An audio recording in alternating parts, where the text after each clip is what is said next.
Good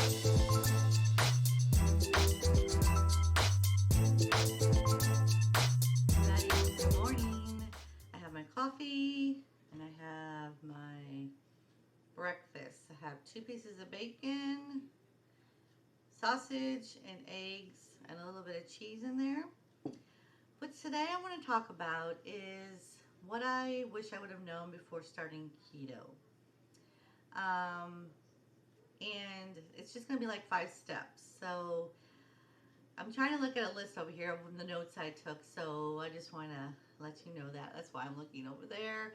Um, Foods, when you first start and you say yourself, you and your husband or boyfriend or yourself that is going to start this, um, get foods that you like already, that you already eat, that are already keto. Because if you don't, you're going to have like a whole refrigerator full of food that you don't like, of course. That was with me. When I first started, I knew I liked bacon and eggs and um, cheese and all that. It almost sounds like Atkins diet, but it's not. Um, so I had to get used to the fact that I couldn't go crazy with the food because I wanted to go out and buy like $200 worth of groceries for myself and just go crazy. So don't do that. Just get foods that you already like that are already keto. Okay. Number two, um, consistency with your foods. I'm not saying eat the same things over and over again, but if something works and it works, don't fix it. So, and I'm not saying eat eggs and bacon every single day because there's plenty of keto recipes out there that are awesome. Like this is just one example of what I eat in the morning, and I do eat a lot of eggs. So I weighed 232 pounds when I first started this, and it's tomorrow's weigh-in. So I've lost 8 pounds so far in 2 weeks. Well, tomorrow will be the third week, so we'll see how we're going. I don't weigh myself, and this was the next step. So basically, throw the scale away because I had to learn that the hard way because I used to be one of those that used to weigh themselves every single day. That scale to move, move, move. And when you first start keto, there is a particular thing called the swoosh, or whoosh, and it's when your fat leaves your body, basically, in so many words. We're trying to keep this simple. If you want to know what whoosh is, then go research that because that would be a good thing to know. Because when it happens, you will know. You will know. Um, and understand also one of the major things is understanding why you're eating so much fat. And I do the clean keto, so there's clean keto and there's dirty keto. So the dirty keto is with all kinds of processed foods, meats, and deli meat, and all that. I mean, if you eat the deli meat, try to eat organic, that way. If you can, get uncured bacon and all that. So, but understand why, because a lot of people when they start this, they're like, I don't know if I can eat all that fat. The fat is crazy, and because I have a lot of like digestive issues. I don't now since I started this, which is kind of ironic, but the fat will kind of throw you for a loop. But do the research and ask questions of people that have already been on keto because the fat is very important. It keeps you full longer, and it's a very important part of this diet. Number four, get your family ready for your journey, okay? Especially if they're not going to be doing the keto, because I'm not saying they're going to sabotage you, because myself, can sabotage myself all, by myself. So your family and friends will probably be, if they're against keto, they will go, oh gosh, you're starting keto, like it's a bad word or something. And it's not. So get them ready for your journey, because if you don't, then that might give you a little bit of frustration in there, and we don't want that with this diet. We want you to start off strong and end strong. So get them ready and let them know, especially if your family is going from processed foods to this, it's a completely different thing. It's a diet, but it's a life-changing diet. So maybe um, when they see your results, they'll, get with the program.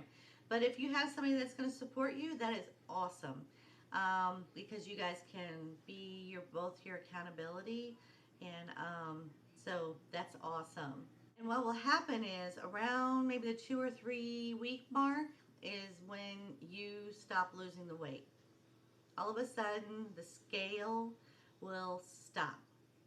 It did for me. And I'm like, oh my gosh, this is like the point when people quit.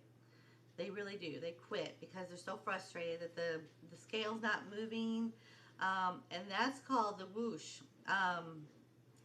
That's when it's going to happen. Right before all that happens is that's when, everything, builds up and then it leaves. So don't get frustrated at that point, because that's the point when people give up, and then that's the point where that's the turning point. So do not give up when the scale stops moving, okay? That's very important. Do not stress over this diet, because I did. In the beginning, I was just like, I see all these people with all these results and, losing, and I have lost a lot so far. And I am one that will tell you that I cannot believe it, because this is working for me, and I hope it works for you. But it's like, don't stress over this. If you have a cheat day or something like that, or you eat too many carbs that day, just start over. It's just like with any other low carb diet. You have to start over and learn from that. And I had to learn the hard way, because it just, when you do something wrong so many times, you get frustrated. But don't stress so much over this. Let it do its job, because this diet will surprise you. I'm serious. It will definitely surprise you. So I went into this diet thinking I was going to starve to death. And I mean, I seriously, and I know there's a lot of people out there think they're just going to starve to death.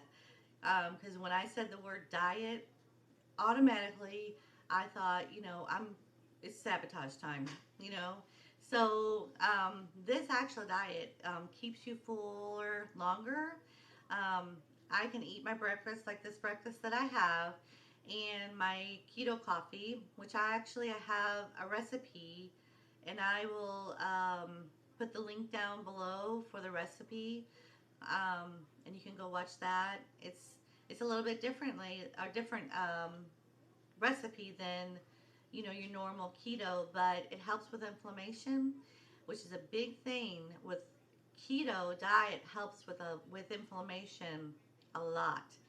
And after my surgery, I had to deal with a lot of pain and inflammation, and this diet has actually helped me a lot with that, and whatever comes with this. So you're not going to starve. I promise you. I can go eat this, like I said, and I will not be hungry till like 2 or 3 in the afternoon.